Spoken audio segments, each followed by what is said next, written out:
was a weekend of football activities all over Europe, especially in England, where you have Liverpool maintaining a hold on the at the top of the table.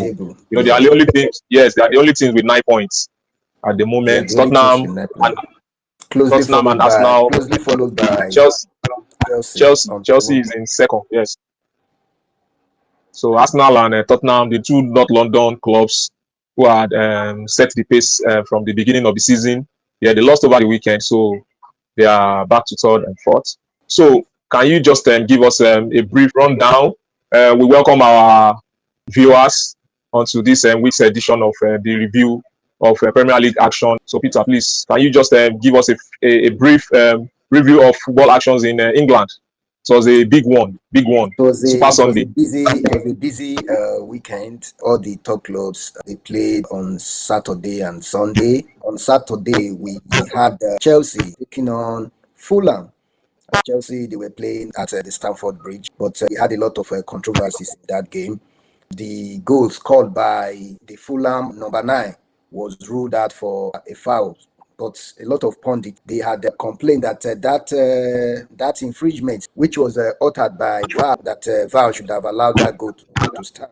But taking a second look, I think that was a foul, and I think the VAR, they were right in cancelling that goal. I really don't understand, because a lot of people are saying, no, that goal should have stood, that infringement was just a piece of skill that he did not see Chalobah coming, that it was Chalobah that threw himself at the player. That didn't see him, that he was really trying to make a turn, you know, and there was no way he could have thrown his foot on the air, but he had to put his foot on the ground while he was turning, but Chalobah threw himself at him, and he stumbled on Chalobah's toe. So for me, I think it was an infringement, and VAR was right. So what do you think about that? I think it was VAR was correct in cancelling that goal. It was clearly an infringement.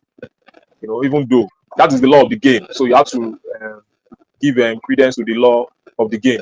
On the other hand, I think the penalty that was awarded to Chelsea was a bit unfair on Fulham, because I think if you look at the proceedings of play, you will see that Joao Pedro actually pushed the Fulham defender before the ball got to Chalobah, who crossed, and then another Fulham defender handled the ball in the box. So I think it was a bit harsh on Fulham to concede that penalty. So even before the cross, I observed that there was also an infringement on Iwobi. Exactly. So we had a lot of. No. I don't think that was a foul. I don't think that was in that game before the penalty. Yeah. But I think the VAR guys, they were inconsistent in their decision. Yes. So rightfully so, the VAR official was suspended. He was supposed to be the one to anchor the game between Liverpool and Arsenal. So he was suspended in that game. Yeah, which was rightly done. So Chelsea, they won their game 2-0. Game filled with so much controversy. Then the surprise one, we had Manchester United defeating Burnley by 3-2. They lost the Carabao Cup to a Division 2 side, Crisby Town. To Crisby Town. Their penalty. Onana did not help out in that game. He messed himself up once again. So coming towards that game against Burnley, a lot was expected from the Manchester United team players for them to redeem their image. But hopefully the referee helped them, and they won that game 3-2. I think it was quite so unfair for the Burnley players. After coming back twice in the game, they eventually lost the game like 3-2. Then the surprise one was Tottenham against Bournemouth. Bournemouth went to the Tottenham Stadium and defeated Tottenham. I think I have to come in here. I think I told you that Bournemouth, you should watch out for them in this encounter. Yes, if you remember from your prediction on that one was spot on. You said that Bournemouth will defeat Tottenham, because for me, I was shocked. But why would you say that? How did you come about that prediction? Yeah, I said over the last 3 or 4 of their trips to Tottenham, they've only lost once. They've only lost once in their last 3 trips before this game. So I said it was going to be a tough one. And then that was exactly what happened. They got 3 points on the road. So credit to Bournemouth and their coach, because they actually lost a lot of players during the off-season. They sold a lot of their important players, and then the coach has managed to galvanize the team, and then yeah, he's producing results. We saw what he did against Liverpool. They played Liverpool to the wires, and but unfortunately they were beaten. They were beaten 4 goals to 2. You were quite So spot on, because credits to them.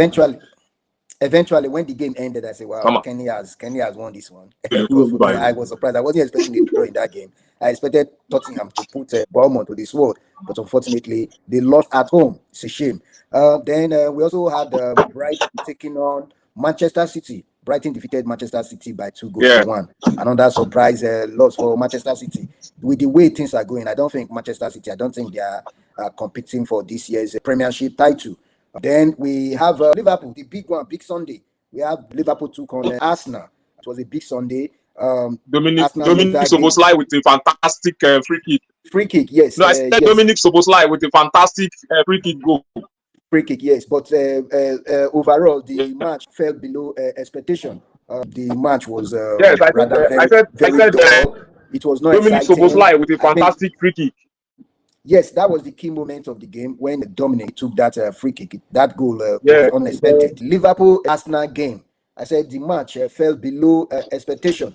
The match was a dull game. I was expecting a high tempo game, but the match, I don't know, it did not live up to its billings. The key moment of the game was when Dominic took that free kick and scored an unexpected goal. Raya did not know what hit him. So the game ended 1-0 in favor of Liverpool. In the first half, Arsenal dominated the game in the first half.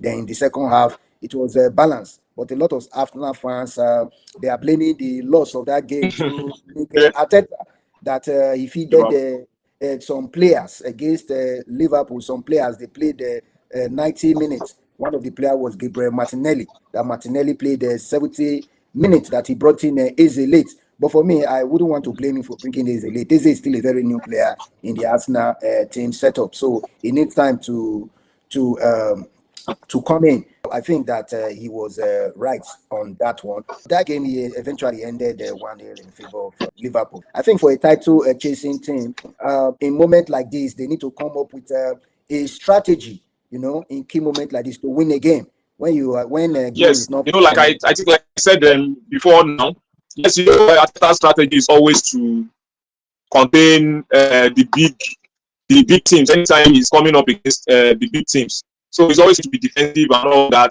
to see maybe they can snatch a victory via a set piece, corner kick, or or on the break. But unfortunately, it didn't work out this time. They went to Anfield and they came back empty-handed. So maybe we are seeing other teams are going to look at that and then see how we can unravel Arsenal. Every time they are coming up against the likes of Chelsea, the likes of Manchester United, and Tottenham Hotspur, and the rest. So Manchester United, Liverpool are top of the table. So we'll see where it goes. They are in control of the league at the beginning of the season. They won it last time out, and they didn't even into international break. Then the surprises over the weekend were the matches between Aston Villa and Crystal Palace. Aston Villa, they lost by 3-0 at home to Crystal Palace, while Nottingham Forest lost to West Ham by 3-0 as well. At Nottingham Forest Stadium. So that was what happened all over the weekend. Yes, thank you, Peter. That's a wonderful analysis. And the last weekend was a very beautiful weekend of good soccer action. We look forward to the weekend, which is going to come after the international break. So thank you guys once again for watching. We want to encourage you to use the comment section to subscribe to our channel and then repost. Thank you very much.